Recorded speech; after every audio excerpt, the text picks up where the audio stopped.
أعوذ بالله من الشيطان الرجيم.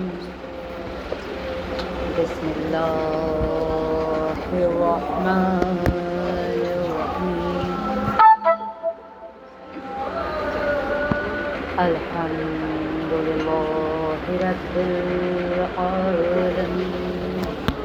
الصلاة والسلام على سيد الأشرف الأولين سيد الأنبياء والمرسلين وخاتم النبيين سيدنا ونبينا وشفيع ذنوبنا وحبيب قلوبنا وطبيب نفوس سرور کونین صاحب قاب قوسین جد الحسن والحسین مولانا ابوالقاسم محمد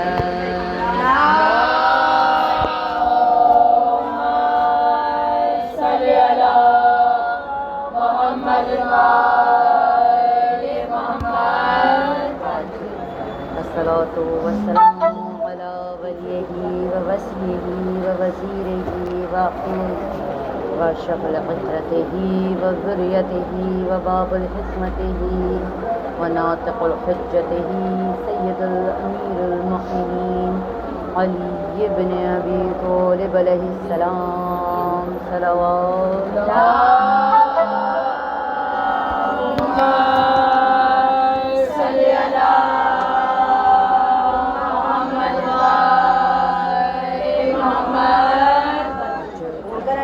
تمام تر تعریفیں خالق عالمین کے لیے جس کے قبضہ قدرت میں ہم سب کی جانیں ہیں، اور وہ یہ کہہ رہا ہے کہ میں نے بے شک انسان کو اور جنات کو خلق کیا عبادت کے. سورہ ذاریات آیت نمبر 26. آج کی جو یہ مجلس ہے اس کا موضوع جو ہے وہ محب امام حسین علیہ السلام. اگرچہ کہیں آپ لوگوں کو لگ جائے کہ میری آواز ساتھ دے رہی ہے تو میں گزارش کروں گی کہ آپ لوگ تھوڑا سا ساتھ دے دیجیے گا میرا.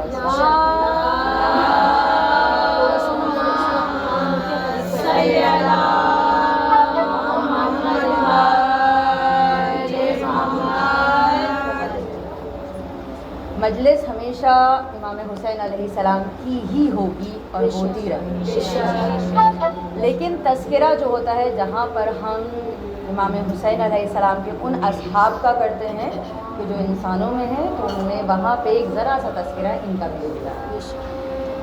لیکن آج کی مجلس مجھے نہیں پتا، آپ لوگ تو یہاں پہ بہت زیادہ ہو رہی ہوتی ہیں مجالس ہیں، اور آپ لوگوں نے بہت ماشاءاللہ سے پڑھے لکھوں کا مجمع ہے، آپ نے بارہا کئی چیزیں سنی ہوں گی، لیکن مجھ جیسی ناچیز کم علم کچھ چاہے گی کہ تھوڑا بہت آپ لوگوں کے ساتھ شیئر کرے اور پھر آگے. تو آج کی مجلس کا جو موضوع رہے گا وہ ایک ایسی سورہ رہے گی کہ جس کے لیے کہا جاتا ہے کہ اگر کسی کے گھر میں رزق کی تنگی ہو تو ضروری ہے وہ پڑھے، کوئی مشکلات میں آ جائے تو ضروری ہے وہ پڑھے، کسی کے گھر میں بے تحاشا لڑائیاں ہوتی ہوں، گھر میں سکون نہ ہو، پیس نہ ہو، تو اسے چاہیے کہ وہ پڑھے. ایک ایسی سورہ کہ جس کے لیے کہا جاتا ہے کہ جب وہ سورہ پڑھی جاتی ہے تو جو تمہیز ہے، جو لفظ قرآن میں آیا ہے تمہیز انگلش میں اسے کہتے ہیں سینٹریفیوگل فورس. ایک سینٹریفیوگل فورس مینس گھما دینے والی فورس، ایک طاقت، ایسی طاقت.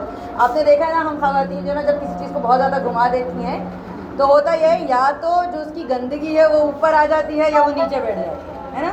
چیز اگر گندگی بھاری ہے تو وہ نیچے بیٹھ جائے گی، اور اگر وہ ہلکی ہے تو اوپر آ جائے گی، پھر ہم اس کو آرام سے نتھاڑ سکتے ہیں، کلین کر سکتے ہیں، صاف کر سکتے ہیں، اور جو بچتی ہے چیز وہ پاک و صاف بچتی ہے. تو تمہیز کا اگر کوئی حقدار ہے، اگر اللہ چاہتا ہے یا انسان چاہتا ہے کہ اس کی زندگی جو ہے وہ اس فورس سے نکل جائے، وہ جو گھن چکر بنا ہوا ہے اپنی زندگی میں وہاں سے نکل جائے اور اس کی زندگی کی تمام پریشانیاں دور ہونا شروع ہو جائیں، تو ضروری ہے کہ یہ سورہ.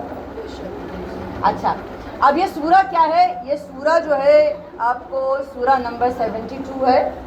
اس کے اندر صرف اور صرف 28 آیتیں ہیں، زیادہ نہیں ہے، بہت چھوٹی سی سورہ ہے. ہم کتنی بڑی بڑی سورہ یاسین دیکھیں زیادہ بڑی ہے، باقی سارے سورہ پڑھ لیتے ہیں آرام سے، لیکن اس سورہ کی طرف توجہ نہیں ہے. 28 آیتیں ہیں. اگر میں کہوں اور آسان سے اس کو جو ہے نا وہ ایکسپلین کرنا شروع کروں تو 28 آیتوں کے ساتھ 286 شاید میں نے صحیح کاؤنٹنگ بتائی اردو میں، 286 ورڈز ہیں اور 1109 حروف ہیں سورہ میں. اب 1109 حروف کو پڑھنے میں ہمیں کتنی دیر لگنی چاہیے؟ زیادہ سے زیادہ 10 منٹ. لیکن انسان کیا ہے؟ انسان جو ہے اللہ کی سب سے بہترین مخلوق ہونے کے باوجود بھی اللہ کی اس مخلوق سے ڈر جاتا ہے کہ جو اسے نظر بھی نہیں آتی. تو اس سورہ کا نام ہے سورہ جن. کتنی دفعہ ہم پڑھتے ہیں؟ اکثر اوقات تو میں نے خود بھی دیکھا ہے کہ جب ہم پڑھا رہے ہوتے ہیں نا تو سورہ جن کو اسکپ کر جایا جاتا ہے. پتہ نہیں کیا غلط کانسیپٹ پایا جاتا ہے کہ اگر ہم پڑھ لیں گے تو شاید جو ہے یہ گھر میں آنا شروع ہو جائیں. بھائی آپ ان کے گھروں میں رہتے ہیں، وہ ہمارے گھروں میں نہیں رہتے. وہ ہم سے پہلے سے اس کائنات میں موجود تھے، اس کرۂ ارض پر موجود تھے، ہم بعد میں آئے ہیں. یہی ہے نا. تو اگر میں کہوں کہ آپ نے ان کے گھروں پہ قبضہ کر لیا تو کیا میں غلط کہہ رہی ہوں؟ نہیں، میں غلط نہیں کہہ رہی.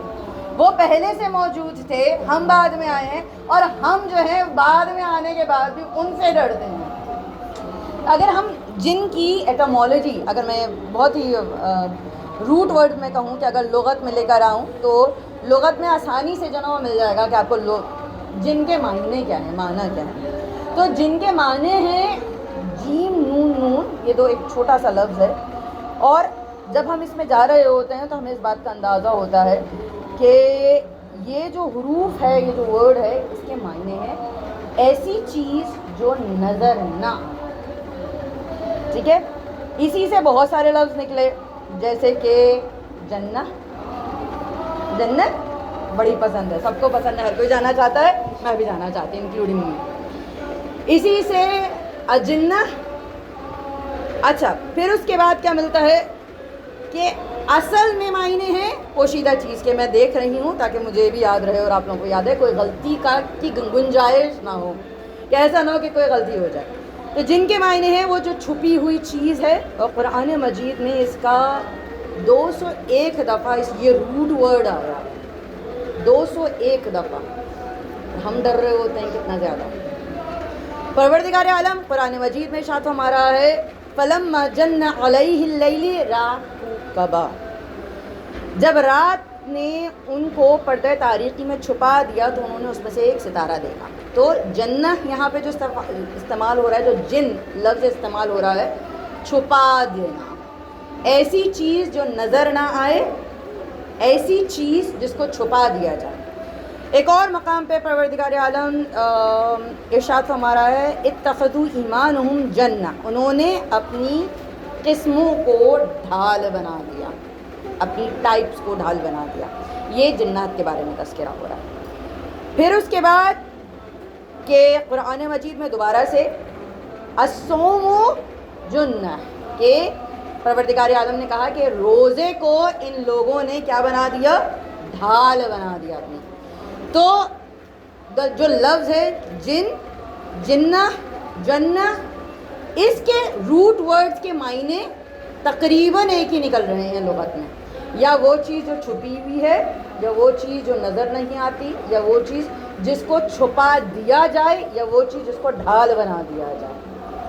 ٹھیک ہے. پھر اس کے بعد آپ واقعہ سبا آپ لوگوں کے ذہنوں میں ہوگا، حضرت سلیمان کا واقعہ آپ سب کے ذہنوں میں ہوگا. وہ واقعات بیان کرنے کی بالکل بھی جو نا یہاں پہ اس وقت نہ وقت ہے نہ گنجائش ہے.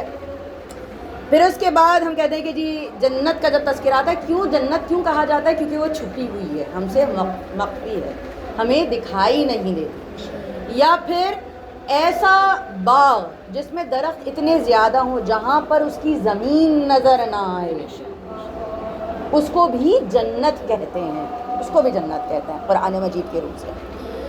پھر اس کے بعد یہ آتا ہے کہ جی جنوں کی کتنی قسمیں ہیں. قرآن مجید میں کیا لکھا ہوا ہے کہ تو قرآن مجید میں جنوں کی 3 اقسام بیان کی ہیں پروردگار عالم نے.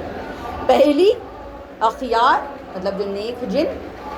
اور نیک جن میں کیوں کہوں گی؟ کیونکہ یہ وہ جنات ہیں آپ سب جانتے ہیں ماشاء اللہ سے پڑھے لکھوں کا مجمع ہے کہ جنات جو بنے ہوئے ہیں وہ آگ سے بنے ہوئے ہیں. ایک ایسی آگ جس میں دھواں نہیں ہوتا, ٹھیک ہے, بے دھوئیں کی آگ, اسموک لیس فائر جسے کہا جاتا ہے.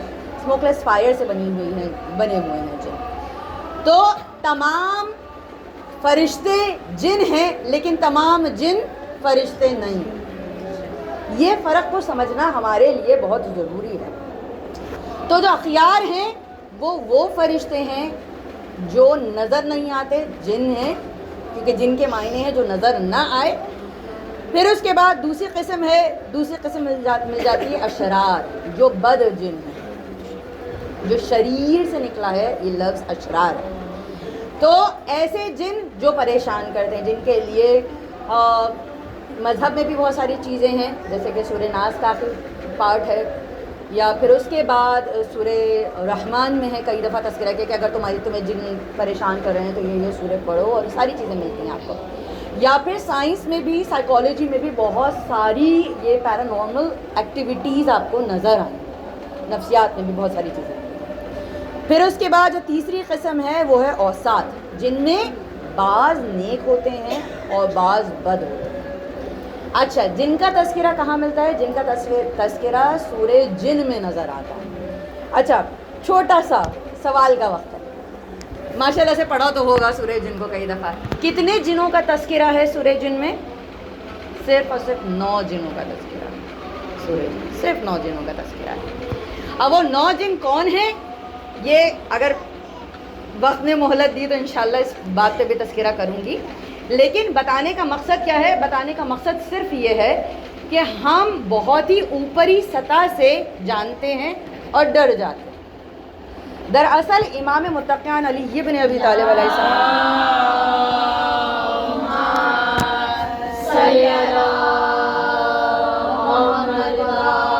تھوڑی سی زحمت ضرور ہوگی آپ لوگوں کو, وقجر فرجنا, تھوڑی سی زحمت ہوگی, ذرا سا آگے آ جائیں تاکہ باقی لوگ بھی سن سکیں اور بیٹھ سکیں.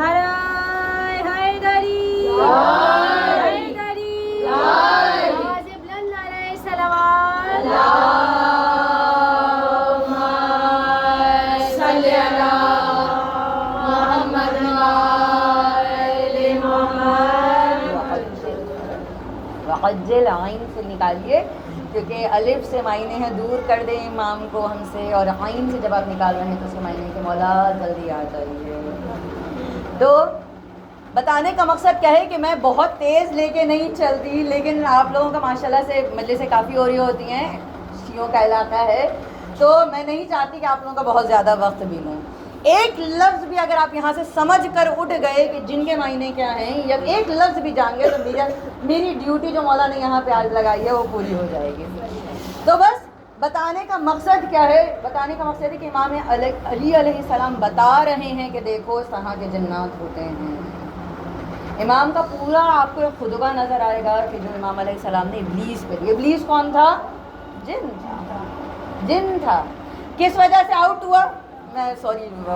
کس وجہ سے نکالا گیا؟ غرور کی وجہ سے, تکبر کی وجہ سے.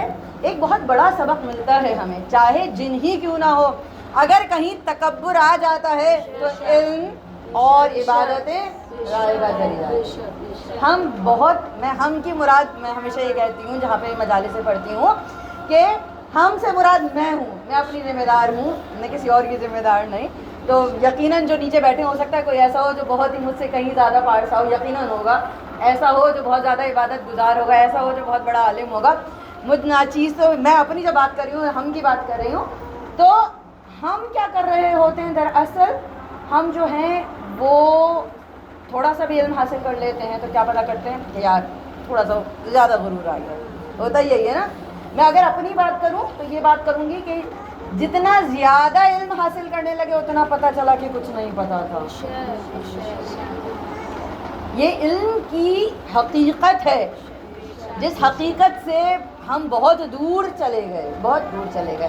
اگزامپل دوں یہاں سے اٹھ کے میں دوسری ملک میں گئی تو مجھے پتہ چلا وہاں پہ کہ جی جس حساب سے میں پڑھ رہی تھی وہ تو صحیح نہیں تھے، مخارج میرے صحیح نہیں تھے. تو چلو جی وہ ایک چیز سیکھ لی، مخارج سیکھ لی، تجوید سیکھ لیا. دوسرے ملک میں گئی تو پتہ کیا چلا کہ نہیں جی یہ تو کچھ بھی نہیں، علم صرف اور علم نحو کی ضرورت ہے. تیسرے ملک میں گئے بھائی منطق بھی پڑھنا ضروری ہے، لسان العربی بھی ضروری ہے. یہ ساری چیزیں ہمیں وقت بوقت پتہ چلتی چلی گئیں. اور سب سے خوبصورتی کی بات یہ ہے کہ انسان چاہے دنیاوی تعلیم حاصل کرنا شروع کرے یا دینوی تعلیم حاصل کرنا شروع کرے، دونوں صورتوں میں ایک ایسا پرپینڈیکولر بن جاتا ہے کہ وہ ایک ہی مقام پہ آ کے پہنچ جاتا ہے. آج جو سائنس تلاش کرنے کے باوجود بھی جس کے پاس جوابات موجود نہیں ہیں کہ جنات کیا ہیں، قرآن مجید نے پروردگار عالم 1400 سال پہلے بتا رہا ہے کہ دیکھو یہ ہوتا ہے اور ایسے ہوتا ہے، دیکھو ایسے نہ کرنا اور ایسے کرنا. امام متقیان سے جب سوال کیا گیا تو امام علیہ السلام کیا کہہ رہے ہیں کہ دیکھو جس طریقے سے ان سے سوال کیا جا رہا ہے کہ جنات آ کے سوال کر رہے ہیں کہ مولا ہمارے لیے کیا حلال ہے کیا حرام ہے. دیکھیے یہ سوال ہے، ہمیں پتہ ہے ہمارے لیے کیا حلال ہے کیا حرام ہے، جنات کے آ کے سوال کر رہے ہیں. تو امام علیہ السلام کہہ رہے ہیں کہ وہ تمام ہڈیاں جو حاصل کی گئی ہوں اس گوشت کے بعد جو ذبح کیا گیا ہو اللہ کے نام، تو اس میں تمہارا حصہ ہے. امام علیہ السلام ملتے ہیں، آپ کو نظر آئے گا کہ فیصلے کر رہے ہیں، جنات اپنے فیصلے لے کر آ رہے ہیں. وہ عادل امام جو صرف انسانوں کے فیصلے نہیں کر رہا، وہ میرا امام جنات میں بھی فیصلے کر رہا ہے، بیٹھ ان میں ان کے حساب سے فیصلے کر رہا ہے. یہ نہیں کہ دیکھیں میں اپنے حساب سے فیصلہ کروں گی، میں اپنی چیز نا، میں مسلمان ہوں تو کوئی میرے پاس سوال لے کر آئے گا کہ جی ایگزامپل دے رہی ہوں کہ جی فلاں کا فلاں کے ساتھ کوئی حساب کتاب ہے، تو میں کہوں گی بھائی میں مسلمان ہوں میں اس حساب سے کروں گی، یا میں انسان ہوں تو میں اس حساب سے کروں گی، یا میں عورت ہوں تو میں اس حساب سے کروں گی، یا میری عمر اتنی ہے تو میں اس حساب سے کروں گی. میرا امام جانتا ہے کہ اگر وہ عورت ہے یا مرد ہے اس جن کا جینڈر کیا ہے، امام اس حساب سے فیصلہ کر رہے ہیں. اس کی عمر کیا ہے اس حساب سے فیصلہ کر رہے ہیں. اس کی تاریخ کیا ہے اس حساب سے فیصلہ کر رہے ہیں. وہ کس مذہب کے کس حصے پہ موجود ہے، وہ ایمان کے کس مرحلے پہ موجود ہے. دیکھیں ہمارے بھی ہوتا ہے نا کہ ہم ایمان کے الگ الگ مرحلات پہ موجود ہوتے ہیں. وہ ایمان کے کس حصے پہ موجود ہے، کل ایمان فیصلہ کر رہا ہے. تو جب وہ کل ایمان فیصلہ کر رہا ہے تو بہت خوبصورتی سے بتا رہا ہے، بہت سارے سبق ہمیں دے رہا ہے. اور وہ سبق ایسے نہیں، اگر آپ دیکھیے تو آپ کو اندازہ ہوگا کہ امام متقیان جب بتاتے ہیں کوئی چیز تو بڑی خوبصورتی سے بتاتے ہیں. ایسے بتاتے ہیں کہ جیسے سامنے وہ چیز بیٹھی ہو اور میرا امام ایکسپلین کر رہا ہو، بہت اچھے طریقے سے سمجھا رہا ہو. آپ چھوڑیے، آپ دیکھیے اسی جنات کا تذکرہ نہیں کر رہی میں. اب سورہ نمل کا جب تذکرہ ہوا تھا تو لوگوں نے بہت مذاق اڑایا تھا. لوگوں نے کہا تھا کہ بھائی یہ کس طریقے سے ان کے رسول نے جو کتاب بھیجی ہے، شو کی ہے، دکھائی ہے، اس کتاب میں لکھا ہے کہ چونٹیاں باتیں کرتی ہیں. یہ مذاق اڑایا گیا تھا نا، یہ ایک اعتراض پیش کیا گیا تھا کہ بھائی چونٹیاں کیسے باتیں کرتی ہیں. اب 2009 میں NBC کی ریسرچ یہ کہہ رہی ہے کہ ہاں چونٹیاں باتیں کرتی ہیں. تو جب یہ سوال کیا گیا تو امام متقیان نے پورا خطبہ دے دیا چونٹیوں پہ. امام بتا رہے ہیں کہ دیکھو وہ ہوتی ہیں، تمام جو انسان ہیں ان سب کے جو نا وزنوں کو ایک جگہ کیا جائے کائنات کے، اور چونٹیوں کے وزن کو ایک جگہ کیا جائے تو وہ برابر نکل آتا ہے. امام اتنی خوبصورتی سے بتا رہے ہیں کہ جس طریقے سے وہ جب خلقت ہو رہی تھی تو امام دیکھ رہے تھے. امام اس طریقے سے کہہ رہے ہیں، دیکھیں ہم جانتے ہیں آج سائنس یہ کہہ رہی ہے کہ چونٹیوں کے اندر پھیپھڑے نہیں ہوتے، ان کے اندر چھوٹے چھوٹے پورز ہوتے ہیں جس سے وہ سانسیں لیتی ہیں. چونٹیوں کے اندر کان نہیں ہوتے. امام متقیان پہلے سے بتا رہے ہیں وہ اپنے پاؤں میں جو سینسرز ہوتے ہیں نا چھوٹے چھوٹے، ان سے پتہ لگا لیتی ہیں کہ کیا ہونے والا ہے، کہاں جو ہے نا زلزلہ آنے والا ہے. ارے امام پہلے سے بتا رہے ہیں. اچھا قرآن مجید کو اگر آپ دیکھیں، اردو میں تو اس کا کوئی لفظ نہیں ملتا لیکن انگلش میں اس کی ٹرانسلیشن ملتی ہے کہ جب سورہ حضرت سلیمان کا واقعہ تھا تو ایک چونٹی نے جو کہا تھا جلدی سے نکل جاؤ. واقعہ آپ سب کے ذہنوں میں ہوگا، انگلش میں ہوگا. ایسا نہ ہو کہ حضرت سلیمان کا جو لشکر ہے وہ ہمیں کچل دے. ہمارے ہاں اردو میں لفظ ہے کچل دے، بس ایک ہی لفظ ہے. لیکن اگر جو انگلش میں عربک ٹو انگلش جب ہم ٹرانسلیشن کرتے ہیں تو اس کا لفظ آتا ہے کرش. جیسے کہ ایک گلاس ٹوٹ جاتا ہے اس طریقے سے کرچی کرچی ہو جانا. تو وہ جو لفظ ہے عربک کا جو ٹرانسلیشن ہم نکال رہے ہوتے ہیں، اس کی معنی جو نکال رہے ہوتے ہیں، تو جب لوگوں نے ریسرچ کی، آج ریسرچ یہ کہہ رہی ہے کہ اس کے اوپر ایک چھوٹی سی انویزیبل گلاس کی لیئر ہوتی ہے چونٹی پہ، کہ جس طریقے سے جب اسے دبایا جائے تو بالکل وہی اثر آتا ہے جیسے کہ گلاس کو توڑنے کا اثر آتا ہے. تو میرا امام کتنی پہلے بتا رہا ہے اور ہم جو ہیں وہ ہم نہیں سمجھ پا رہے. دیکھیں افسوس کی بات یہ ہے کہ ہم گوروں سے تعلیم حاصل کر رہے ہیں اور پھر یقین کر رہے ہیں قرآن مجید پہ، جبکہ ہونا الٹا چاہیے تھا. ہمیں قرآن پہ پہلے یقین کرنا چاہیے تھا، امام پہ پہلے یقین کرنا چاہیے تھا، بعد میں ادھر جانا چاہیے تھا. اب امام علیہ السلام کیا کہہ رہے ہیں؟ آپ کو بہت سارے واقعات ملیں گے. یہ سورہ جن جو ہے یہ اس کی اپنی یہ ہے تفسیر کہ جب رسول اکرم طائف سے واپس آ رہے تھے تو رسول اکرم جو ہیں وہ تلاوت کر رہے تھے اور جنوں کا پورا قافلہ رکا. آپ نے سب کے ذہنوں میں ہوگا، پورا قافلہ رکا، انہوں نے سنا اور انہوں نے اسلام کو قبول کیا. اور جب ہم آگے بڑھیں تھوڑا سا تو ہمیں اس بات کا اندازہ ہوتا ہے کہ ہمیں بہت سارے واقعات نظر آتے ہیں، بہت سارے واقعات نظر آتے ہیں. کہ میرا امام متقیان یہ کہتے ہیں کہ کچھ جن جو ہیں وہ ہوا کی طرح ہیں، کچھ جن جو کتا اور نجس جانور ہیں ان کی شکل اختیار کر لیتے ہیں، اور کچھ جن ایسے ہیں جو انسانوں کے طریقے سے آتے ہیں، ان میں بیٹھتے ہیں، چلے جاتے ہیں، اور ان کا حساب کتاب بھی بالکل ویسا ہی ہوگا جیسے انسانوں کا حساب کتاب ہوتا ہے. تو یہ اب میں اس بات پہ بحث نہیں کروں گی کہ ذات الجن کا واقعہ کیا ہے کیا نہیں ہے، لیکن ہاں یہ تواریخ نے لکھا ہے کہ جنہوں نے آ کر جب امام حسین علیہ السلام مدینہ چھوڑ رہے تھے تو امام حسین علیہ السلام نے کہا تھا جنات نے آ کر کہ مولا اگر آپ ہمیں اجازت دیں تو ہم آپ کے ساتھ جانا چاہتے ہیں، آپ کی مدد کرنا چاہتے ہیں. تو امام حسین علیہ السلام نے انکار کر دیا. امام نے کہا تھا کہ دیکھو میرا مقصد جو ہے وہ جنگ کو جیتنا نہیں. حسین کا مقصد کبھی یہ نہیں تھا، ورنہ آل کو لے کے نہ جاتے. اگر حسین کا مقصد ہوتا تمام جنگجوؤں کو لے کے جاتے، یا اگر حسین کا مقصد جنگ جیتنا ہوتا تو عباس کو اجازت تھی، ہے نا. ہم تاریخ میں پڑھتے ہیں کہ حضرت عباس نے شب عاشور یہی تو کہا تھا حضرت علی اکبر سے آ کر کے علی اکبر میں جنگ کو 4 حصوں میں تقسیم کر رہا ہوں، آدھی جنگ میں اکیلے لڑوں گا اور چوتھائی جنگ تم لڑنا اور چوتھائی جنگ اصحاب لڑیں گے، اور پھر میں وہ آدھی جنگ اکیلے لڑ کر آؤں گا تمہارے پاس اور میں تمہاری مدد کروں گا، پھر ہم دونوں مل کے اصحاب کی مدد کریں گے. یہ تھے عباس، یہ تھے عباس. تو حسین کا مقصد کبھی بھی کسی صورت بھی جنگ کو جیتنا نہیں تھا، ورنہ ایک اشارہ کرتے تو کیا لگتا ہے کہ جنات یا فرشتہ آئے تھے نا کہ امام علیہ السلام ہمیں اجازت دیجیے، ہم آپ کی مدد کرنا چاہتے ہیں. لیکن حسین نے انکار کر دیا، کیونکہ حسین اور آپ دیکھیے اگر چاہتے تو تاریخ میں لکھا ہوا ہے، کیا حسین صاحب معجز نہیں تھے؟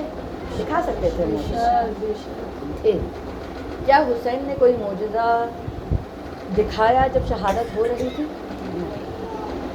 شہادت علی اکبر پہ کوئی معجزہ دکھایا؟ نہیں. شہادت علی اصغر پہ نہیں، حضرت عباس پہ نہیں. لیکن اگرچہ معجزہ دکھا رہے ہیں تو سر حسین معجزہ دکھا رہے ہیں، اور وہ سر معجزہ کس طریقے سے دکھا رہا ہے کہ وہ سورہ کہف کی تلاوت کر رہا ہے. پورا عشرہ موجود ہے میرا اس ٹاپک پہ کہ امام حسین علیہ السلام نے سارے سورے چھوڑ کے سورہ کہف کی ہی تلاوت کی تھی. آپ کو نظر آ جائے گا ہر جگہ. تو ابھی سورہ کہف کو بیان کرنا مقصد نہیں اس ٹاپک پہ کہ سورہ فاتحہ کو کیوں چھوڑا، باقی چیزوں کو کیوں چھوڑا، سورہ کہف کی کیوں سلیکٹ کی، کیا وجوہات تھیں، یہ آج کا موضوع نہیں ہے. موضوع کیا ہے کہ جب حسین، تاریخ نے لکھا ہے کہ جتنے بچے 41 بچے تھے، کچھ کتابوں نے یہ لکھا 41 بچے جب کربلا سے نکلے ہیں، اور جب شام کے زندان میں ہیں تو 7 بچے. کچھ نے لکھا کہ صرف 2 بچے. صرف الگ الگ تواریخ ملتی ہیں. وہ جتنے بچے اونٹوں کے ٹاپوں سے کچلے گئے، تاریخ نے لکھا ہے تمام جنات جو پیچھے پیچھے آ رہے تھے انہوں نے قبریں بنائی. ویڈیو بتانے کا مقصد یہ ہے کہ اس وقت جو آپ روئیے گا نا تو حسین کی اس مظلومی پہ روئیے گا اس لمحے کو یاد کر کے روئیے گا کہ جب عاشور کا دن تھا، حسین یکو تنہا تھا۔ ہم بارہا اس بات کو لکھتے ہیں، پڑھتے ہیں، کبھی توجہ دیجیے گا کہ حسین نے حلمین کی صدا کیا علی اصغر کے لیے لگائی تھی؟ نہیں، علی اصغر کا نام تو پہلے سے درج تھا۔ حسین نے حلمین کی آخری جو صدا لگائی ہے نا، اس کو حجت کو تمام کرنا تھا کہ کاش اب بھی حسین جو کریم ابن کریم ہے، رحیم ابن رحیم ہے، وہ حسین آج بھی عاشور کے دن بھی حسین معاف کرنے کے لیے تیار کہتے ہیں کہ میں معاف کر دوں گا تو اس طرف آ جاؤ۔ ہمیں بارہا سنتے ہیں نا کہ حسین کو پشت سے کاٹا گیا۔ کیوں گردن کی پشت سے یہ بات کیا گیا؟ کیونکہ جب حسین سیدھے لیٹے ہوئے تھے تو وہ بار بار یہ کہہ رہے تھے کہ تم اب بھی اس طرف آ جاؤ، میں تمہیں معاف کر دوں۔ میرا سلام ہو اس حسین پر، اولاد حسین پر۔ تاریخ کہتی ہے کہ ایک نصرانی بعد عاشور کربلا کے میدان میں پہنچی۔ جب کربلا کے میدان میں پہنچی تو اسے دیکھا کہ کچھ لاشیں پڑے ہیں، بے سر لاشیں، اور کچھ جلے ہوئے خیمے ہیں، کچھ جلی ہوئی چیزیں ہیں۔ تو کہنے لگی یقیناً ہم سے پہلے یہاں پہ کچھ لوگ آئے ہوں اور ان کے مردوں کو شاید مار دیا گیا۔ تاریخ کہتی ہے کہ ایک لاشا اس نصرانی نے دیکھا، کیا دیکھا؟ ایک چھوٹا سا لاشا ایک ایسے لاشے کے ساتھ پڑا ہے جو لاشا نظیم پہ ہے، نظرین پہ، اور وہ لاشا جو چھوٹا لاشا ہے نا وہ بھی بے سر ہے، اور پرندے آتے ہیں اس کے خون میں غلطہ ہوتے ہیں اور اڑ جاتے ہیں۔ تڑپ کی کہتی ہے کہ کیا کوئی اتنے چھوٹے بچے کا بھی سر تن سے جدا کر سکتا ہے؟ اور رو کے کہتی ہے کہ لاش مجھے واسطہ ہے تیرے رب کا، مجھے بتا اس بچے کی ماں زندہ ہے کیا؟ لاش حسین سے آواز آئی، ہاں قرآن کوفہ میں۔ بیوی سلام ہو اس اولاد حسین پر کہ کبھی نصرانی لاش علی اصغر کو دیکھ کر یہ کہہ رہی ہے کہ کیا اس بچے کی ماں زندہ ہے، تو کبھی کوئی عورت صورت علی اکبر کو دیکھ کر یہ کہتی ہے کہ کاش اس جوان کی ماں مر گئی ہوتی۔ کیا علی اکبر جیسا جوان کس طریقے سے ایک ماں برداشت کرے گی کہ اس کا کڑیل جوان مارا جائے؟ تاریخ کہتی ہے کہ جب اس نے یہ سوال کیا نا تو وہ دیکھو وہ جو جوان جس کی تم بات کر رہی ہو، اسی کے نیچے بے کجاوا ہماری میں اس کی ماں اور ہاتھ پسے پشت بنے۔ بیوی میں اکثر اوقات مجالسوں میں کہتی ہوں نا کہ ہاتھوں کا قلم ہو جانا اتنا تکلیف ہے، لیکن ہاتھوں کا بن جانا انسان کو مجبور کر دیتا۔ یہی تو کہا تھا نا عبداللہ نے کہ بیوی بچے چلے گئے، شہادت ان کے نصیب میں تھی، لیکن یہ تو بتائیے کہ یہ ہاتھوں پہ نشان کیسے؟ اور زینب نے تڑپ کر یہ کہا تھا کہ عبداللہ عباس کو بہت یاد کیا، لوگوں نے یہ کہہ کے مارا کہ اب مارو ان کا عباس نہ رہا۔ حسین ہی کہتے ہیں کہ عباس آپ کے جانے کے بعد مجھے یہ کہہ کے مارا جاتا تھا کہ آؤ تیر و تبر لے کر آؤ، پتھر لے کر آؤ، کہ عباس نہیں۔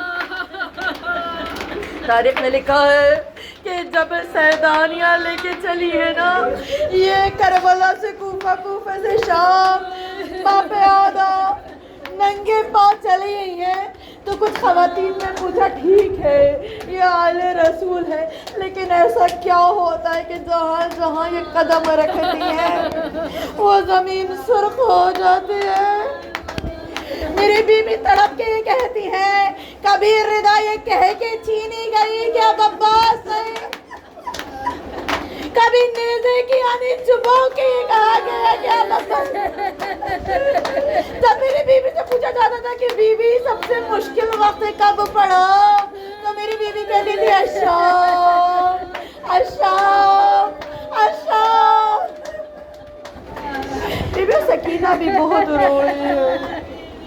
آج جو ہم مجلس کر رہے ہیں نا، ہم کہتے ہیں نا کہ جب تذکرہ عباس ہوتا ہے تمام ائمہ آ کے بیٹھ جاتے ہیں، خود سیدہ زہرا آ کے بیٹھ جاتی ہے، زینب ام کلثوم آ کے بیٹھ جاتی ہیں کہ تذکرہ عباس ہو رہا ہے۔ کوئی بعید نہیں کہ آپ کے کسی پہلو میں ایک ننھی بچی بھی بیٹھی ہو جو یہ کہہ رہی ہے مجھے بھی پرسا دو۔ کیا کہ میرے چچا عباس مجھے تماچے پڑے، میرے دامن میں آگ لگی، میرے کانوں سے اس طریقے سے گارڈ چھینے گئے کہ خون ابھی تک روا ہے۔ انک انت سمیع علیم۔